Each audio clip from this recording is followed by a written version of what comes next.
This is I-29 going north. Gabbins Point Dam is still releasing water into the Missouri River, so none of the floodwaters are able to recede, as you can clearly tell. It looks like a lake. I mean, even the median's wet. It's just really not going down at all this year. Crazy.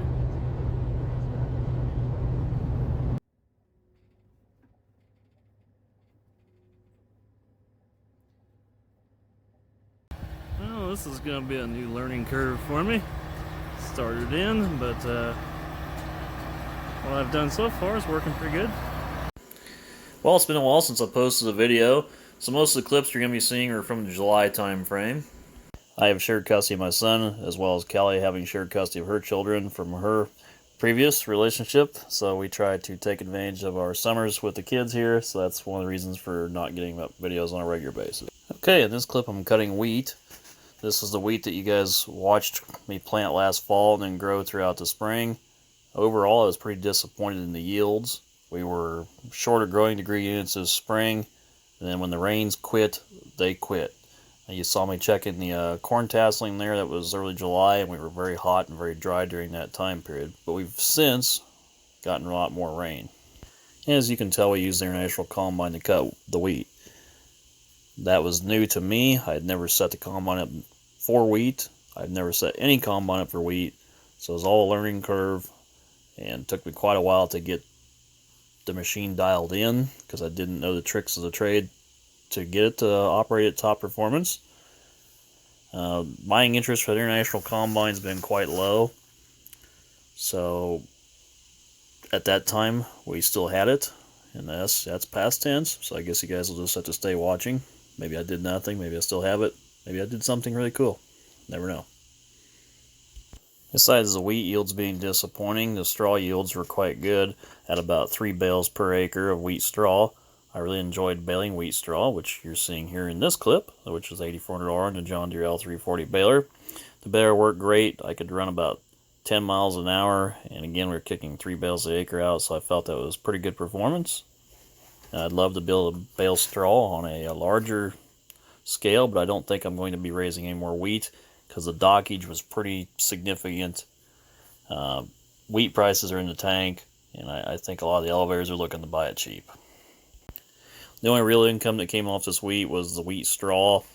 Then we'll have some income off the soybeans that we planted afterwards. I went ahead and made a judgment call to plant the soybeans, even though it was later in the year than I wanted to, and it was very, very dry. About 10 to 15 days after I planted those soybeans, we started getting rains. They came up quite nicely, and they look good right now, but it's going to depend upon the fall as to how they work out. I think we'll probably end up getting a frost in here to kill them, and I'll bet there'll be some green beans. They're going to be very, very late. So in these clips, you're seeing the 8400R pulling a planter. I went ahead and no-tilled into the stubble, trying to preserve whatever moisture was there, which was very limited.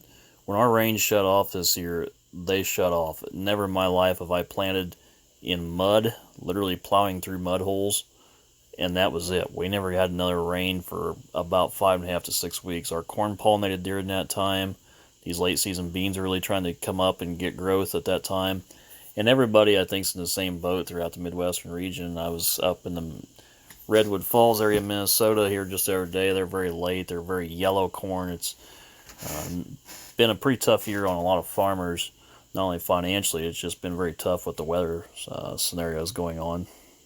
These next few clips coming right up, you're going to see me out disking down some ground that was slated to go to soybeans, but instead we took the prevent plant on it. It was getting late in the summer, so we opted to not plant the soybeans. Instead, we took the prevent plant, then we laid down ammonium sulfate and planted Sudan grass. At the time of planting our Sudan grass, it was also very dry, but there was rain in the forecast, and Sudan will thrive in drought-type conditions, so we went ahead and we planted it, and since then it's done quite well. We will be mowing that soon, as well as mowing all of our third cut here coming up, and I will be back to regular scheduled videos pretty much now on through the rest of the year. The reason we planted the Sudan grass versus planting soybeans it was getting late enough in the year that soybeans, just the yield potential wasn't going to be there. And we could take a prevent plant claim. We could save buying the soybean seed. We didn't have any spray down on the ground. We went ahead and dissed it, pretty low cost. And we did a little field cultivating in places, again low cost. Sudan's pretty cheap to raise. We're gonna put it into big square bales, or cut it, let it dry, big squares, and be sold. So at the end of the day, we'll have made quite a bit more profit than we would have having had raised soybeans on the same land, and it was only 45 acres, so you're not talking a big deal. And there goes my father with the 4850 and a fertilizer cart. It's a Simonson 6-ton cart. That cart's owned by the local co-op. That's where we bought the fertilizer from. And when you rent the cart from the co-op, it's amazing how the carts are so abused. Nobody takes care of them. Never greased, never serviced, and it's just a miracle to find one that actually works. But he did lay out on the ammonium sulfate, and I worked it in, so it got it in the ground well. Again, the Sudan looks quite nice, and I'll try to have some updates on that somewhat soon. It was enjoyable to plant, and something we don't normally do.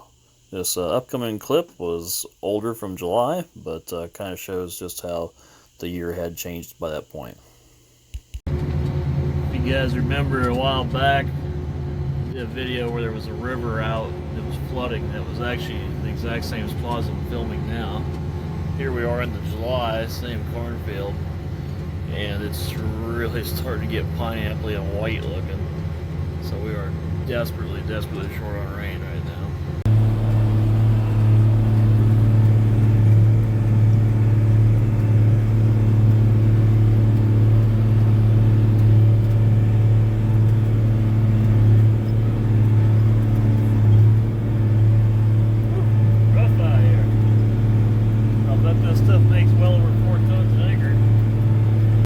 And during the late July time frame, we did finish up a lot of our second cut hay, including some first cut hay. And in this clip here you're seeing, that was a slough that you couldn't even have got into 3 weeks earlier. And by the time I was shooting this clip, it was bone dry.